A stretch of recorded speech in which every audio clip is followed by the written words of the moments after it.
احمق لوگ کہیں گے کہ مسلمان جس قبلے پر پہلے سے چلے آتے تھے اب اس سے کیوں منہ پھیر بیٹھے؟ تم کہہ دو کہ مشرق اور مغرب سب اللہ ہی کا ہے، وہ جس کو چاہتا ہے سیدھے رستے پر چلاتا ہے، اور اسی طرح ہم نے تم کو امت معتدل بنایا ہے تاکہ تم لوگوں پر گواہ بنو اور پیغمبر آخر الزمان صلی اللہ علیہ وآلہ وسلم تم پر گواہ بنے۔ اور جس قبلے پر تم پہلے تھے اس کو ہم نے اس لیے مقرر کیا تھا کہ معلوم کریں کہ کون ہمارے پیغمبر کا تابع رہتا ہے اور کون الٹے پاؤں پھر جاتا ہے۔ اور یہ بات یعنی تحویل قبلہ لوگوں کو گراں معلوم ہوئی، مگر جن کو اللہ نے ہدایت بخشی ہے وہ اسے گراں نہیں سمجھتے، اور اللہ ایسا نہیں کہ تمہارے ایمان کو یوں ہی ضائع کر دے۔ اللہ تو لوگوں پر بڑا مہربان ہے، صاحب رحمت ہے۔ اے پیغمبر صلی اللہ علیہ وآلہ وسلم، ہم تمہارا آسمان کی طرف منہ اٹھانا دیکھ رہے ہیں، سو ہم تم کو اسی قبلے کی طرف جس کو تم پسند کرتے ہو منہ کرنے کا حکم دیں گے۔ تو اپنا منہ مسجد حرام یعنی خانہ کعبہ کی طرف پھیر لو، اور تم لوگ جہاں ہوا کرو نماز پڑھنے کے وقت اسی مسجد کی طرف منہ کر لیا کرو۔ اور جن لوگوں کو کتاب دی گئی ہے وہ خوب جانتے ہیں کہ یہ نیا قبلہ ان کے پروردگار کی طرف سے حق ہے، اور جو کام یہ لوگ کرتے ہیں اللہ ان سے بے خبر نہیں۔ اور اگر تم ان اہل کتاب کے پاس تمام نشانیاں بھی لے کر آؤ تو بھی یہ تمہارے قبلے کی پیروی نہ کریں، اور تم بھی ان کے قبلے کی پیروی کرنے والے نہیں ہو، اور ان میں سے بھی بعض کے قبلے کے پیرو نہیں۔ اور اگر تم باوجود اس کے کہ تمہارے پاس علم یعنی اللہ کا حکم آ چکا ہے ان کی خواہشوں کے پیچھے چلو گے تو ظالموں میں ہو جاؤ گے۔ جن لوگوں کو ہم نے کتاب دی ہے وہ ان پیغمبر آخر الزمان صلی اللہ علیہ وآلہ وسلم کو اس طرح پہچانتے ہیں جس طرح اپنے بیٹوں کو پہچانا کرتے ہیں، مگر ایک فریق ان میں سے سچی بات کو جان بوجھ کر چھپا رہا ہے۔ اے پیغمبر صلی اللہ علیہ وآلہ وسلم، یہ نیا قبلہ تمہارے پروردگار کی طرف سے حق ہے، تو تم ہرگز شک کرنے والوں میں نہ ہونا، اور ہر ایک شخص کے لیے ایک سمت مقرر ہے جدھر وہ عبادت کے وقت منہ کیا کرتا ہے، تو تم نیکیوں میں سبقت حاصل کرو۔ تم جہاں ہوگے اللہ تم سب کو جمع کرے گا، بے شک اللہ ہر چیز پر قادر ہے۔ اور تم جہاں سے نکلو نماز میں اپنا منہ مسجد حرام کی طرف کر لیا کرو، بے شبہ یہ تمہارے پروردگار کی طرف سے حق ہے، اور تم لوگ جو کچھ کرتے ہو اللہ اس سے بے خبر نہیں۔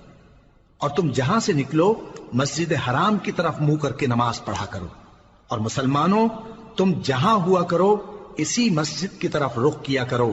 یہ تاکید اس لیے کی گئی ہے کہ لوگ تم کو کسی طرح کا الزام نہ دے سکیں، مگر ان میں سے جو ظالم ہیں وہ الزام دیں تو دیں، سو ان سے مت ڈرنا اور مجھی سے ڈرتے رہنا، اور یہ بھی مقصود ہے کہ میں تم کو اپنی تمام نعمتیں بخشوں، اور یہ بھی کہ تم راہ راست پر چلو۔ جس طرح من جملہ اور نعمتوں کے ہم نے تمہیں میں سے ایک رسول بھیجے ہیں جو تم کو ہماری آیتیں پڑھ پڑھ کر سناتے اور تمہیں پاک بناتے، اور کتاب یعنی قرآن اور دانائی سکھاتے ہیں، اور ایسی باتیں بتاتے ہیں جو تم پہلے نہیں جانتے تھے، سو تم مجھے یاد کیا کرو، میں تمہیں یاد کیا کروں گا، اور میرا احسان مانتے رہنا اور میری ناشکری نہ کرنا۔ اے ایمان والو، صبر اور نماز سے مدد لیا کرو، بے شک اللہ صبر کرنے والوں کے ساتھ ہے۔ اور جو لوگ اللہ کی راہ میں مارے جائیں ان کی نسبت یہ نہ کہنا کہ وہ مرے ہوئے ہیں، وہ مردہ نہیں بلکہ زندہ ہیں، لیکن تم کو شعور نہیں۔ اور ہم کسی قدر خوف اور بھوک اور مال اور جانوں اور میووں کے نقصان سے تمہاری آزمائش کریں گے، اور صبر کرنے والوں کو بشارت سنا دو کہ ان لوگوں پر جب کوئی مصیبت واقع ہوتی ہے تو کہتے ہیں کہ ہم اللہ ہی کا مال ہیں اور اسی کی طرف لوٹ کر جانے والے ہیں۔ یہی لوگ ہیں جن پر ان کے پروردگار کی عنایتیں ہیں اور خصوصی رحمت بھی ہے، اور یہی سیدھے رستے پر ہیں۔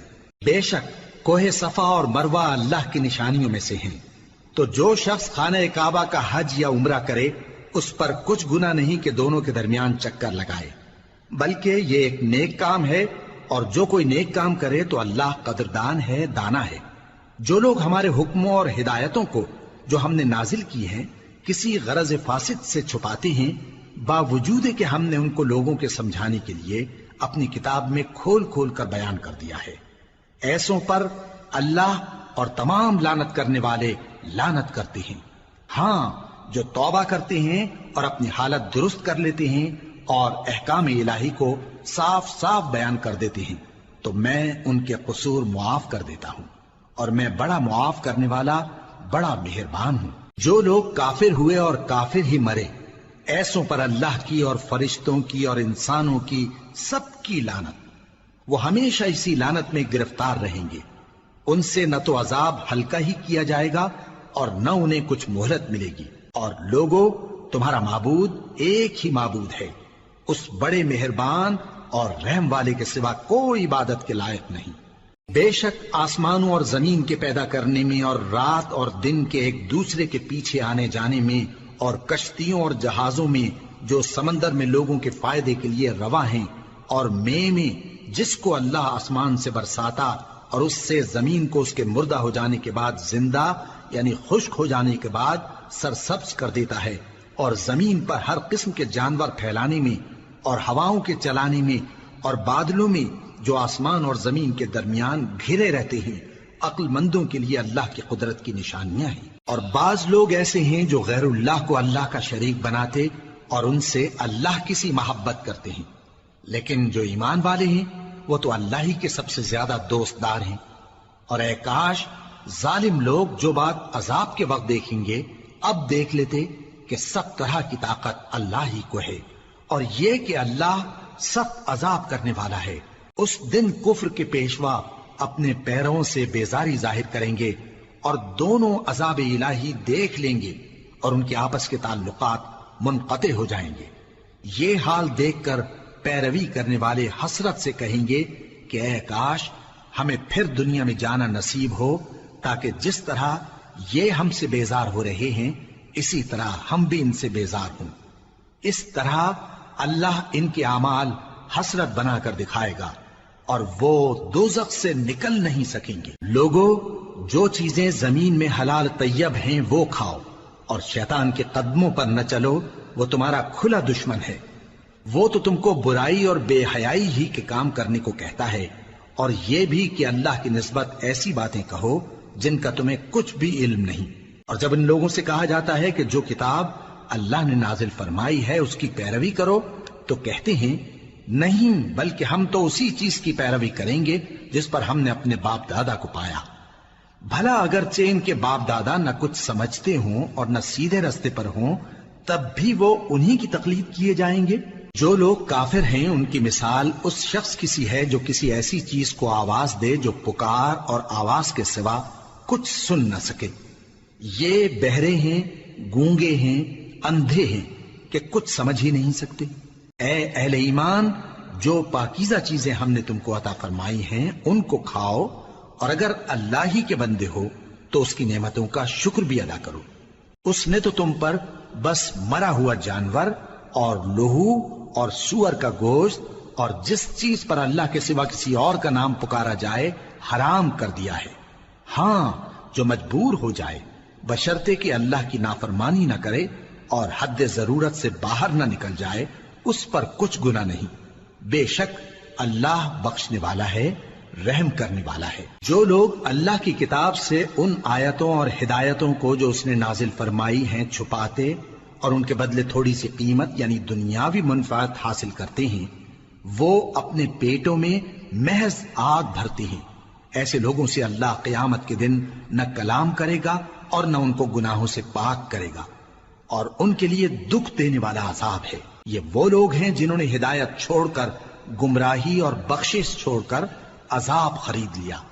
یہ آتش جہنم کی کیسی برداشت کرنے والے ہیں۔ یہ اس لیے کہ اللہ نے کتاب سچائی کے ساتھ نازل فرمائی، اور جن لوگوں نے اس کتاب میں اختلاف کیا وہ ضد میں آ کر نیکی سے دور ہو گئے ہیں۔ نیکی یہی نہیں کہ تم مشرق و مغرب کو قبلہ سمجھ کر ان کی طرف منہ کر لو، بلکہ نیکی یہ ہے کہ لوگ اللہ پر اور روز آخر پر اور فرشتوں پر اور اللہ کی کتاب پر اور پیغمبروں پر ایمان لائیں، اور مال باوجود عزیز رکھنے کے رشتہ داروں اور یتیموں اور محتاجوں اور مسافروں اور مانگنے والوں کو دیں، اور گردنوں کے چھڑانے میں خرچ کریں، اور نماز پڑھیں اور زکات دیں، اور جب عہد کر لیں تو اس کو پورا کریں، اور سختی اور تکلیف میں اور جنگ کے وقت ثابت قدم رہیں۔ یہی لوگ ہیں جو ایمان میں سچے ہیں، اور یہی ہیں جو اللہ سے ڈرنے والے ہیں۔ مومنوں، تم کو مقتولوں کے بارے میں قصاص یعنی خون کے بدلے خون کا حکم دیا جاتا ہے، اس طرح پر کہ آزاد کے بدلے آزاد مارا جائے، اور غلام کے بدلے غلام، اور عورت کے بدلے عورت۔ اور اگر قاتل کو اس کے مقتول بھائی کے قصاص میں سے کچھ معاف کر دیا جائے تو وارث مقتول کو پسندیدہ طریق سے قرارداد کی پیروی یعنی مطالبہ خون بہا کرنا اور قاتل کو خوشخوئی کے ساتھ ادا کرنا چاہیے۔ یہ تمہارے پروردگار کی طرف سے تمہارے لیے آسانی اور مہربانی ہے۔ اب جو اس کے بعد زیادتی کرے اس کے لیے دکھ کا عذاب ہے۔ اور اے اہل عقل، حکم قصاص میں تمہاری زندگانی ہے کہ تم قتل و خونریزی سے بچو۔ تم پر فرض کیا جاتا ہے کہ جب تم میں سے کسی کو موت کا وقت آ جائے تو اگر وہ کچھ مال چھوڑ جانے والا ہو تو ماں باپ اور رشتہ داروں کے لیے دستور کے مطابق وصیت کر جائے۔ اللہ سے ڈرنے والوں پر یہ ایک حق ہے۔ پھر جو شخص وصیت کو سننے کے بعد اس کو بدل ڈالے تو اس کے بدلنے کا گناہ انہی لوگوں پر ہے جو اس کو بدلیں، اور بے شک اللہ سنتا جانتا ہے۔ اب اگر کسی کو وصیت کرنے والے کی طرف سے کسی وارث کی طرفداری یا حق تلفی کا اندیشہ ہو تو اگر وہ وصیت کو بدل کر وارثوں میں صلح کرا دے تو اس پر کچھ گناہ نہیں، بے شک اللہ بخشنے والا ہے، رحم والا ہے۔ مومنوں، تم پر روزے فرض کیے گئے ہیں جس طرح تم سے پہلے لوگوں پر فرض کیے گئے تھے تاکہ تم پرہیزگار بنو۔ روزوں کے دن گنتی کے چند روز ہیں، تو جو شخص تم میں سے بیمار ہو یا سفر میں ہو تو دوسرے دنوں میں روزوں کا شمار پورا کر لے۔ اور جو لوگ روزہ رکھنے کی طاقت رکھیں لیکن رکھیں نہیں، وہ روزے کے بدلے محتاج کو کھانا کھلا دیں۔ اور جو کوئی اپنی مرضی سے زیادہ نیکی کرے تو اس کے حق میں زیادہ اچھا ہے، اور اگر سمجھو تو روزہ رکھنا ہی تمہارے حق میں بہتر ہے۔ روزوں کا مہینہ رمضان کا مہینہ ہے جس میں قرآن اول نازل ہوا، جو لوگوں کا رہنما ہے اور جس میں ہدایت کی کھلی نشانیاں ہیں، اور جو حق و باطل کو الگ الگ کرنے والا ہے۔ تو جو کوئی تم میں سے اس مہینے میں موجود ہو چاہیے کہ پورے مہینے کے روزے رکھے، اور جو بیمار ہو یا سفر میں ہو تو دوسرے دنوں میں روزے رکھ کر ان کا شمار پورا کر لے۔ اللہ تمہارے حق میں آسانی چاہتا ہے اور سختی نہیں چاہتا، اور یہ آسانی کا حکم اس لیے دیا گیا ہے کہ تم روزوں کا شمار پورا کر لو، اور اس احسان کے بدلے کہ اللہ نے تم کو ہدایت بخشی ہے تم اس کو بزرگی سے یاد کرو اور اس کا شکر کرو۔ اور اے پیغمبر، جب تم سے میرے بندے میرے بارے میں دریافت کریں تو انہیں معلوم ہو کہ میں تو تمہارے پاس ہی ہوں۔ جب کوئی پکارنے والا مجھے پکارتا ہے تو میں اس کی دعا قبول کرتا ہوں، تو ان کو چاہیے کہ میرے حکموں کو مانیں اور مجھ پر ایمان رکھیں تاکہ نیک رستہ پائیں۔ روزوں کی راتوں میں تمہارے لیے اپنی عورتوں کے پاس جانا جائز کر دیا گیا ہے، وہ تمہاری پوشاک ہیں اور تم ان کی پوشاک ہو۔ اللہ کو معلوم ہے کہ تم ان کے پاس جانے سے اپنے حق میں خیانت کرتے تھے، سو اس نے تم پر مہربانی کی اور تمہاری حرکات سے درگزر فرمائی، تو اب تم کو اختیار ہے کہ ان سے مباشرت کرو۔ اور اللہ نے جو چیز تمہارے لیے لکھ رکھی ہے یعنی اولاد، اس کو اللہ سے طلب کرو اور کھاؤ اور پیو یہاں تک کہ صبح کی سفید دھاری رات کی سیاہ دھاری سے الگ نظر آنے لگے، پھر روزہ رکھ کر رات تک پورا کرو۔ اور جب تم مسجدوں میں اعتکاف بیٹھتے ہو تو ان سے مباشرت نہ کرو، یہ اللہ کی حدیں ہیں، ان کے پاس نہ جانا۔ اسی طرح اللہ اپنی آیتیں لوگوں کے سمجھانے کے لیے کھول کھول کر بیان فرماتا ہے تاکہ وہ پرہیزگار بنے۔ اور آپس میں ایک دوسرے کا مال ناحق نہ کھاؤ، اور نہ اس کو رشوتاً حاکموں کے پاس پہنچاؤ تاکہ لوگوں کے مال کا کچھ حصہ ناجائز طور پر کھا جاؤ، اور اسے تم جانتے بھی ہو۔ اے پیغمبر، لوگ تم سے نئے چاند کے بارے میں دریافت کرتے ہیں کہ گھٹتا بڑھتا کیوں ہے۔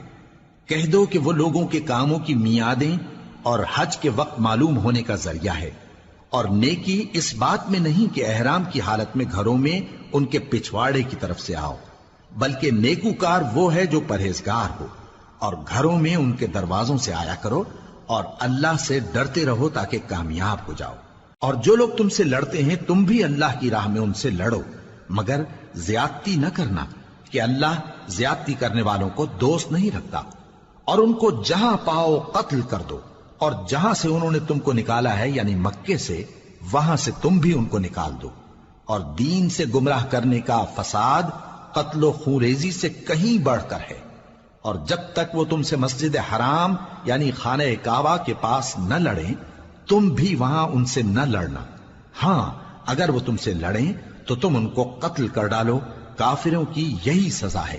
پھر اگر وہ باز آ جائیں تو اللہ بخشنے والا ہے، رحم کرنے والا ہے۔ اور ان سے اس وقت تک لڑتے رہنا کہ فساد نابود ہو جائے اور ملک میں اللہ ہی کا دین غالب ہو جائے۔ پھر اگر وہ فساد سے باز آ جائیں تو ظالموں کے سوا کسی پر زیادتی نہیں کرنی چاہیے۔ ادب کا مہینہ ادب کے مہینے کے مقابل ہے، اور ادب کی چیزیں ایک دوسرے کا بدلہ ہیں۔ پس اگر کوئی تم پر زیادتی کرے تو جیسی زیادتی وہ تم پر کرے ویسی ہی تم اس پر کرو، اور اللہ سے ڈرتے رہو اور جان رکھو کہ اللہ ڈرنے والوں کے ساتھ ہے۔ اور اللہ کی راہ میں مال خرچ کرو اور اپنے آپ کو ہلاکت میں نہ ڈالو، اور نیکی کرو، بے شک اللہ نیکی کرنے والوں کو دوست رکھتا ہے۔ اور اللہ کی خوشنودی کے لیے حج اور عمرے کو پورا کرو، اور اگر راستے میں روک لیے جاؤ تو جیسی قربانی میسر ہو کر دو، اور جب تک قربانی اپنے مقام پر نہ پہنچ جائے سر نہ منڈاؤ۔ اور اگر کوئی تم میں بیمار ہو یا اس کے سر میں کسی طرح کی تکلیف ہو تو اگر وہ سر منڈا لے تو اس کے بدلے روزے رکھے یا صدقہ دے یا قربانی کرے۔ پھر جب تکلیف دور ہو کر تم مطمئن ہو جاؤ تو جو تم میں حج کے وقت تک عمرے سے فائدہ اٹھانا چاہے وہ جیسی قربانی میسر ہو کرے، اور جس کو قربانی نہ ملے وہ 3 روزے ایام حج میں رکھے اور 7 جب واپس ہو، یہ پورے 10 ہوئے۔ یہ حکم اس شخص کے لیے ہے جس کے اہل و عیال مکے میں نہ رہتے ہوں۔ اور اللہ سے ڈرتے رہو اور جان رکھو کہ اللہ سخت عذاب دینے والا ہے۔ حج کے مہینے معین ہیں جو معلوم ہیں، تو جو شخص ان مہینوں میں حج کی نیت کر لے تو حج کے دنوں میں نہ عورتوں سے اختلاط کرے، نہ کوئی برا کام کرے اور نہ کسی سے جھگڑے۔ اور جو نیک کام تم کرو گے وہ اللہ کو معلوم ہو جائے گا۔ اور زاد راہ یعنی رستے کا خرچ ساتھ لے جاؤ، کیونکہ بہترین زاد راہ پرہیزگاری ہے۔ اور اے اہل عقل مجھی سے ڈرتے رہو، اس کا تمہیں کچھ گناہ نہیں کہ حج کے دنوں میں بذریعہ تجارت اپنے پروردگار سے روزی طلب کرو۔ اور جب عرفات سے واپس ہونے لگو تو مشعر حرام یعنی مزدلفہ میں اللہ کا ذکر کرو، اور اس طرح ذکر کرو جس طرح اس نے تم کو سکھایا، اور اس سے پیشتر تم لوگ ان طریقوں سے محض ناواقف تھے۔ پھر جہاں سے اور لوگ واپس ہوں وہیں سے تم بھی واپس ہو، اور اللہ سے بخشش مانگو، بے شک اللہ بخشنے والا ہے، رحمت کرنے والا ہے۔ پھر جب حج کے تمام ارکان پورے کر چکو تو مینا میں اللہ کو یاد کرو جس طرح اپنے باپ دادا کو یاد کیا کرتے تھے، بلکہ اس سے بھی زیادہ۔ اور بعض لوگ ایسے ہیں جو اللہ سے التجا کرتے ہیں کہ اے پروردگار ہم کو جو دینا ہے دنیا ہی میں دے دے، اور ایسے لوگوں کا آخرت میں کچھ حصہ نہیں۔ اور بعض ایسے ہیں کہ دعا کرتے ہیں کہ پروردگار ہم کو دنیا میں بھی نعمت عطا فرما اور آخرت میں بھی نعمت بخشیو اور دوزخ کے عذاب سے محفوظ رکھیو۔ یہی لوگ ہیں جن کے لیے ان کے کاموں کا حصہ یعنی اجر نیک تیار ہے، اور اللہ جلد حساب لینے والا ہے۔ اور قیام منا کے دنوں میں جو گنتی کے دن ہیں اللہ کو یاد کرو، اگر کوئی جلدی کرے اور 2 ہی دن میں چل دے تو اس پر بھی کچھ گناہ نہیں، اور جو بات تک ٹھہرا رہے اس پر بھی کچھ گناہ نہیں۔ یہ باتیں اس شخص کے لیے ہیں جو اللہ سے ڈرے، اور تم لوگ اللہ سے ڈرتے رہو اور جان رکھو کہ تم سب اس کے پاس جمع کیے جاؤ گے۔ اور کوئی شخص تو ایسا ہے جس کی گفتگو دنیا کی زندگی میں تم کو دلکش معلوم ہوتی ہے، اور وہ اپنے معافی ضمیر پر یعنی اس بات پر جو اس کے دل میں ہے اللہ کو گواہ بناتا ہے، حالانکہ وہ سخت جھگڑالو ہے۔ اور جب پیٹ پھیر کر چلا جاتا ہے تو زمین میں دوڑتا پھرتا ہے تاکہ اس میں فتنہ انگیزی کرے اور کھیتی کو برباد اور انسانوں اور حیوانوں کی نسل کو نابود کر دے، اور اللہ فتنہ انگیزی کو پسند نہیں کرتا۔ اور جب اس سے کہا جاتا ہے کہ اللہ سے خوف کر تو غرور اس کو گناہ میں پھنسا دیتا ہے، سو اس کو جہنم کافی ہے اور وہ بہت برا ٹھکانہ ہے۔ اور کوئی شخص ایسا ہے کہ اللہ کی خوشنودی حاصل کرنے کے لیے اپنی جان بیچ ڈالتا ہے، اور اللہ بندوں پر بہت مہربان ہے۔ مومنو، اسلام میں پورے پورے داخل ہو جاؤ اور شیطان کے پیچھے نہ چلو، وہ تو تمہارا کھلا دشمن ہے۔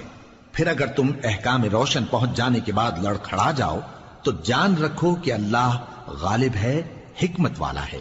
کیا یہ لوگ اسی بات کے منتظر ہیں کہ ان پر اللہ کا عذاب بادل کے سائبانوں میں نازل ہو اور فرشتے بھی اتر آئیں اور کام تمام کر دیا جائے؟ اور سب کاموں کا رجوع اللہ ہی کی طرف ہے۔ اے پیغمبر، بنی اسرائیل سے پوچھو کہ ہم نے ان کو کتنی کھلی نشانیاں دیں، اور جو شخص اللہ کی نعمت کو اپنے پاس آنے کے بعد بدل دے تو اللہ سخت عذاب کرنے والا ہے۔ اور جو کافر ہیں ان کے لیے دنیا کی زندگی خوشنما کر دی گئی ہے، اور وہ مومنوں سے تمسخر کرتی ہیں، لیکن جو پرہیزگار ہیں وہ قیامت کے دن ان سے اوپر ہوں گے۔ اور اللہ جس کو چاہتا ہے بے حساب رزق دیتا ہے۔ پہلے تو سب لوگوں کا ایک ہی مذہب تھا، لیکن وہ آپس میں اختلاف کرنے لگے تو اللہ نے ان کی طرف بشارت دینے والے اور ڈر سنانے والے پیغمبر بھیجے، اور ان پر سچائی کے ساتھ کتابیں نازل کی تاکہ جن امور میں لوگ اختلاف کرتے تھے ان کا ان میں فیصلہ کر دے۔ اور اس میں اختلاف بھی انہی لوگوں نے کیا جن کو کتاب دی گئی تھی، باوجود کہ ان کے پاس کھلے ہوئے احکام آ چکے تھے، اور یہ اختلاف انہوں نے صرف آپس کی ضد سے کیا۔ تو جس امر حق میں وہ اختلاف کرتے تھے اللہ نے اپنی مہربانی سے مومنوں کو اس کی راہ دکھا دی، اور اللہ جس کو چاہتا ہے سیدھا رستہ دکھا دیتا ہے۔ کیا تم یہ خیال کرتے ہو کہ یوں ہی بہشت میں داخل ہو جاؤ گے، اور ابھی تم کو پہلے لوگوں کی سی مشکلیں تو پیش آئی ہی نہیں؟ ان کو بڑی بڑی سختیاں اور تکلیفیں پہنچیں، اور وہ صعوبتوں میں ہلا ہلا دیے گئے، یہاں تک کہ پیغمبر اور مومن لوگ جو ان کے ساتھ تھے سب پکار اٹھے کہ کب اللہ کی مدد آئے گی۔ دیکھو اللہ کی مدد ان قریب آیا چاہتی ہے۔ اے نبی، لوگ تم سے پوچھتے ہیں کہ اللہ کی راہ میں کس طرح کا مال خرچ کریں۔ کہہ دو کہ جو چاہو خرچ کرو، لیکن جو مال خرچ کرنا چاہو وہ درجہ بدرجہ اہل استحقاق یعنی ماں باپ کو اور قریب کے رشتہ داروں کو اور یتیموں کو اور محتاجوں کو اور مسافروں کو سب کو دو، اور جو بھلائی تم کرو گے اللہ اس کو جانتا ہے۔ مسلمانوں، تم پر اللہ کے رستے میں لڑنا فرض کر دیا گیا ہے، اور وہ تمہیں ناگوار تو ہوگا، مگر عجب نہیں کہ ایک چیز تم کو بری لگے اور وہ تمہارے حق میں بھلی ہو، اور عجب نہیں کہ ایک چیز تم کو بھلی لگے اور وہ تمہارے لیے مضر ہو، اور ان باتوں کو اللہ ہی بہتر جانتا ہے اور تم نہیں جانتے۔ اے پیغمبر، لوگ تم سے عزت والے مہینوں میں لڑائی کرنے کے بارے میں دریافت کرتے ہیں، کہہ دو کہ ان میں لڑنا بڑا گناہ ہے، اور اللہ کی راہ سے روکنا اور اس سے کفر کرنا اور مسجد حرام یعنی خانہ کعبہ میں جانے سے بند کرنا اور اہل مسجد کو اس میں سے نکال دینا جو یہ کفار کرتے ہیں، اللہ کے نزدیک اس سے بھی زیادہ گناہ ہے، اور فتنہ انگیزی خون ریزی سے بھی بڑھ کر ہے۔ اور یہ لوگ ہمیشہ تم سے لڑتے رہیں گے، یہاں تک کہ اگر مقدور رکھیں تو تم کو تمہارے دین سے پھیر دیں، اور جو کوئی تم میں سے اپنے دین سے پھر کر کافر ہو جائے گا اور کافر ہی مرے گا تو ایسے لوگوں کے اعمال دنیا اور آخرت دونوں میں برباد ہو جائیں گے، اور یہی لوگ دوزخ میں جانے والے ہیں جس میں ہمیشہ رہیں گے۔ جو لوگ ایمان لائے اور اللہ کے لیے وطن چھوڑ گئے اور کفار سے جنگ کرتے رہے وہی اللہ کی رحمت کے امیدوار ہیں، اور اللہ بخشنے والا ہے، رحمت کرنے والا ہے۔ اے پیغمبر، لوگ تم سے شراب اور جوئے کا حکم دریافت کرتے ہیں، کہہ دو کہ ان میں گناہ بڑے ہیں اور لوگوں کے لیے کچھ فائدے بھی ہیں، مگر ان کے گناہ فائدوں سے کہیں زیادہ ہیں۔ اور یہ بھی تم سے پوچھتے ہیں کہ اللہ کی راہ میں کون سا مال خرچ کریں، کہہ دو کہ جو ضرورت سے زیادہ ہو۔ اس طرح اللہ تمہارے لیے اپنے احکام کھول کھول کر بیان فرماتا ہے تاکہ تم سوچو، یعنی دنیا اور آخرت کی باتوں میں غور کرو۔ اور تم سے یتیموں کے بارے میں بھی دریافت کرتے ہیں، کہہ دو کہ ان کی حالت کی اصلاح بہت اچھا کام ہے، اور اگر تم ان سے مل جل کر رہنا یعنی خرچ اکٹھا رکھنا چاہو تو وہ تمہارے بھائی ہیں، اور اللہ خوب جانتا ہے کہ خرابی کرنے والا کون ہے اور اصلاح کرنے والا کون۔ اور اگر اللہ چاہتا تو تم کو تکلیف میں ڈال دیتا، بے شک اللہ غالب ہے، حکمت والا ہے۔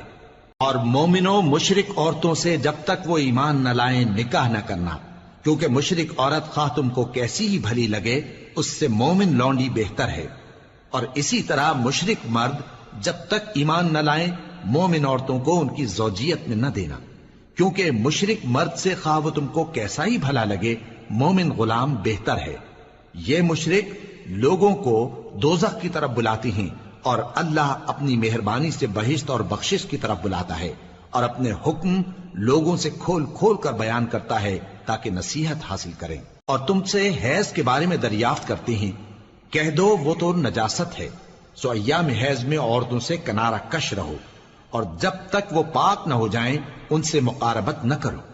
ہاں جب وہ پاک ہو جائیں تو جس طریق سے اللہ نے تمہیں ارشاد فرمایا ہے ان کے پاس جاؤ، کچھ شک نہیں کہ اللہ توبہ کرنے والوں اور پاک صاف رہنے والوں کو دوست رکھتا ہے۔ تمہاری عورتیں تمہاری کھیتی ہیں، تو اپنی کھیتی میں جس طرح چاہو جاؤ، اور اپنے لیے نیک عمل آگے بھیجو، اور اللہ سے ڈرتے رہو، اور جان رکھو کہ ایک دن تمہیں اس کے روبرو حاضر ہونا ہے۔ اور اے پیغمبر ایمان والوں کو بشارت سنا دو، اور اللہ کے نام کو اس بات کا ہیلا نہ بنانا کہ اس کی قسمیں کھا کھا کر سلوک کرنے اور پرہیزگاری کرنے اور لوگوں میں صلح و سازگاری کرانے سے رک جاؤ، اور اللہ سب کچھ سنتا ہے جانتا ہے۔ اللہ تمہاری لغو قسموں پر تم سے مواخذہ نہیں کرے گا، لیکن جو قسمیں تم قصد دلی سے کھاؤ گے ان پر مواخذہ کرے گا، اور اللہ بخشنے والا ہے بردبار ہے۔ جو لوگ اپنی عورتوں کے پاس جانے کی قسم کھا لیں ان کو 4 مہینے تک انتظار کرنا چاہیے۔ اگر اس عرصے میں قسم سے رجوع کر لیں تو اللہ بخشنے والا ہے، مہربان ہے۔ اور اگر طلاق کا ارادہ کر لیں تو بھی اللہ سنتا ہے جانتا ہے۔ اور طلاق والی عورتیں 3 حیض تک اپنے تئیں روکے رہیں، اور اگر وہ اللہ اور روز قیامت پر ایمان رکھتی ہیں تو ان کو جائز نہیں کہ اللہ نے جو کچھ ان کے شکم میں پیدا کیا ہے اس کو چھپائیں۔ اور ان کے خاوند اگر پھر موافقت چاہیں تو اس مدت میں وہ ان کو اپنی زوجیت میں لے لینے کے زیادہ حقدار ہیں۔ اور عورتوں کا حق مردوں پر ویسا ہی ہے جیسے دستور کے مطابق مردوں کا حق عورتوں پر ہے، البتہ مردوں کو عورتوں پر 1 درجہ فضیلت ہے، اور اللہ غالب ہے، صاحب حکمت ہے۔ طلاق صرف 2 بار ہے، یعنی جب 2 دفعہ طلاق دے دی جائے تو پھر عورتوں کو یا تو بطریق شائستہ نکاح میں رہنے دینا ہے یا بھلائی کے ساتھ چھوڑ دینا۔ اور یہ جائز نہیں کہ جو مہر تم ان کو دے چکے ہو اس میں سے کچھ واپس لے لو۔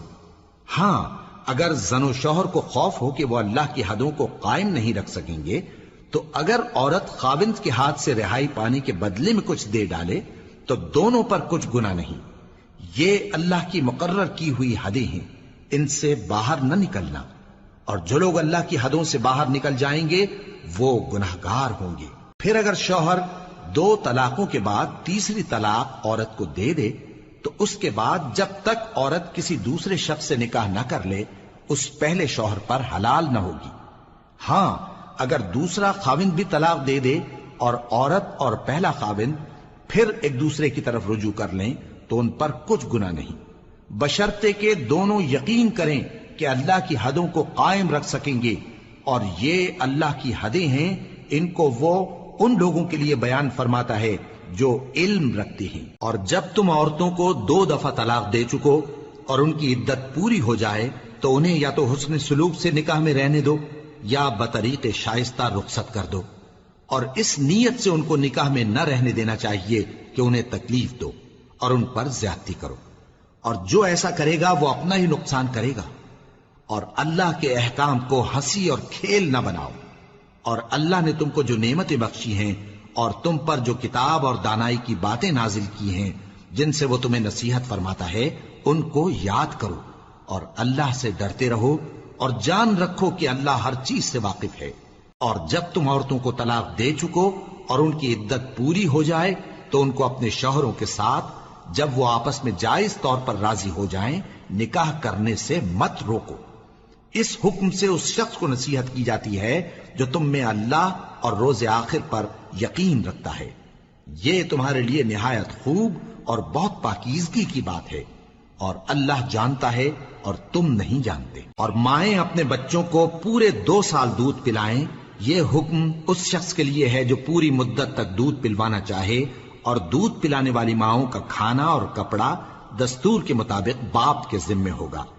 کسی شخص کو اس کی طاقت سے زیادہ تکلیف نہیں دی جاتی، تو یاد رکھو کہ نہ تو ماں کو اس کے بچے کے سبب نقصان پہنچایا جائے اور نہ باپ کو اس کی اولاد کی وجہ سے نقصان پہنچایا جائے، اور اسی طرح نان و نفقہ بچے کے وارث کے ذمے ہے۔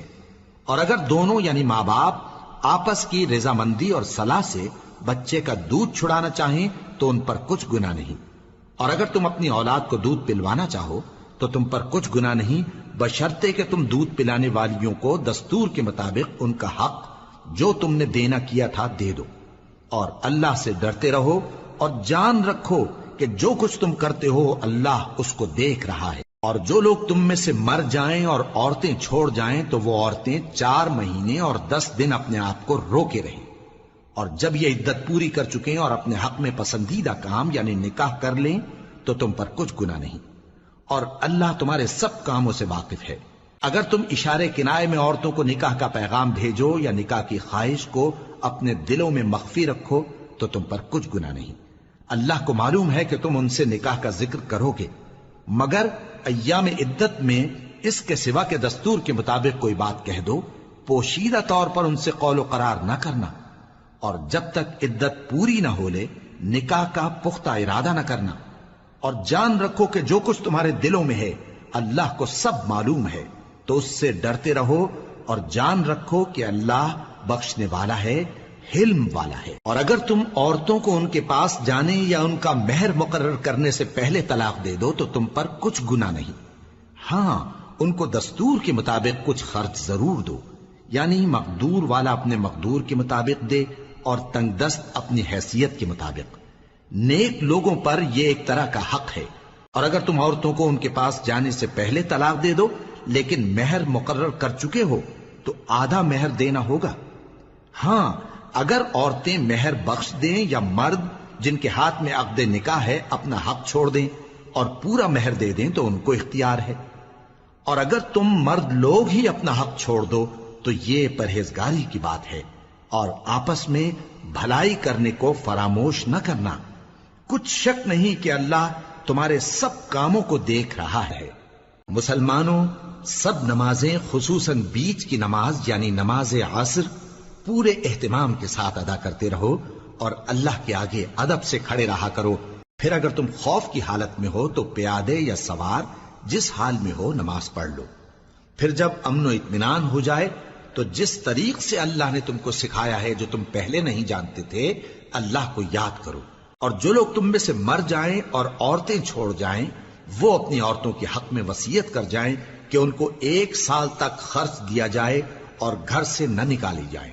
ہاں اگر وہ خود گھر سے چلی جائیں اور اپنے حق میں پسندیدہ کام یعنی نکاح کر لیں تو تم پر کچھ گناہ نہیں، اور اللہ زبردست ہے، حکمت والا ہے۔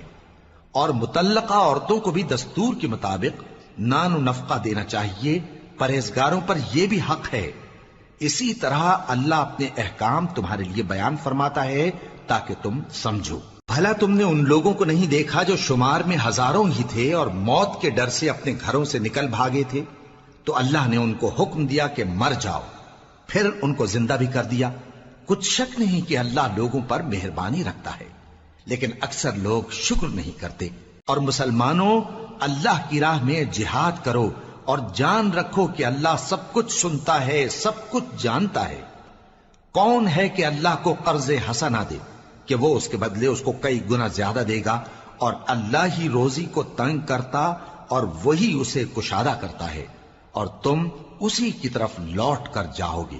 بھلا تم نے بنی اسرائیل کی ایک جماعت کو نہیں دیکھا جس نے موسیٰ کے بعد اپنے پیغمبر سے کہا کہ آپ ہمارے لیے ایک بادشاہ مقرر کر دیں تاکہ ہم اللہ کی راہ میں جہاد کریں؟ پیغمبر نے کہا کہ اگر تم کو جہاد کا حکم دیا جائے تو ایسا تو نہیں کہ لڑنے سے پہلو تہی کرو۔ وہ کہنے لگے کہ ہم اللہ کی راہ میں کیوں نہ لڑیں گے جبکہ ہم وطن سے خارج اور بال بچوں سے جدا کر دیے گئے۔ پھر جب ان کو جہاد کا حکم دیا گیا تو چند اشخاص کے سوا سب پھر گئے، اور اللہ ظالموں سے خوب واقف ہے۔ اور پیغمبر نے ان سے یہ بھی کہا کہ اللہ نے تم پر طالوت کو بادشاہ مقرر فرمایا ہے وہ بولے کہ اسے ہم پر بادشاہی کا حق کیوں کر ہو سکتا ہے؟ اس سے بڑھ کر بادشاہی کے مستحق تو ہم ہیں، اور اس کے پاس تو بہت سی دولت بھی نہیں۔ پیغمبر نے کہا کہ اللہ نے اس کو تم پر فضیلت دی ہے اور بادشاہی کے لیے منتخب فرمایا ہے۔ اس نے اسے علم بھی بہت سا بخشا ہے اور تن و توش بھی بڑا عطا کیا ہے، اور اللہ کو اختیار ہے جسے چاہے بادشاہی بخشے، وہ بڑا کشائش والا ہے، دانا ہے۔ اور پیغمبر نے ان سے کہا کہ ان کی یعنی طالوت کی بادشاہی کی نشانی یہ ہے کہ تمہارے پاس وہ صندوق آئے گا جس کو فرشتے اٹھائے ہوئے ہوں گے، اس میں تمہارے پروردگار کی طرف سے تسلی بخشنے والی چیز ہوگی اور کچھ اور چیزیں بھی ہوں گی جو موسیٰ اور ہارون چھوڑ گئے تھے۔ اگر تم ایمان رکھتے ہو تو یہ تمہارے لیے ایک بڑی نشانی ہے۔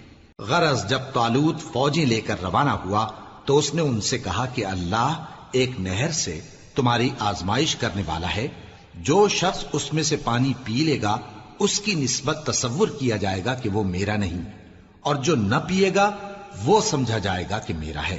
ہاں اگر کوئی ہاتھ سے چلو بھر پانی لے لے تو خیر۔ جب وہ لوگ نہر پر پہنچے تو چند آدمیوں کے سوا سب نے پانی پی لیا۔ پھر جب طالوت اور مومن لوگ جو اس کے ساتھ تھے نہر کے پار ہو گئے تو کہنے لگے کہ آج ہم میں جالوت اور اس کے لشکر سے مقابلہ کرنے کی طاقت نہیں۔ جو لوگ یقین رکھتے تھے کہ ان کو اللہ کے روبرو حاضر ہونا ہے، وہ کہنے لگے کہ بسا اوقات تھوڑی سی جماعت نے اللہ کے حکم سے بڑی جماعت پر فتح حاصل کی ہے، اور اللہ ثابت قدم رہنے والوں کے ساتھ ہے۔ اور جب وہ لوگ جالوت اور اس کے لشکر کے مقابل میں آئے تو اللہ سے دعا کی کہ اے پروردگار، ہم پر صبر کے دہانے کھول دے اور ہمیں لڑائی میں ثابت قدم رکھ اور لشکر کفار پر فتح یاب کر۔ تو طالوت کی فوج نے اللہ کے حکم سے ان کو شکست دے دی، اور داؤد نے جالوت کو قتل کر ڈالا، اور اللہ نے ان کو بادشاہی اور دانائی بخشی اور جو کچھ چاہا سکھایا۔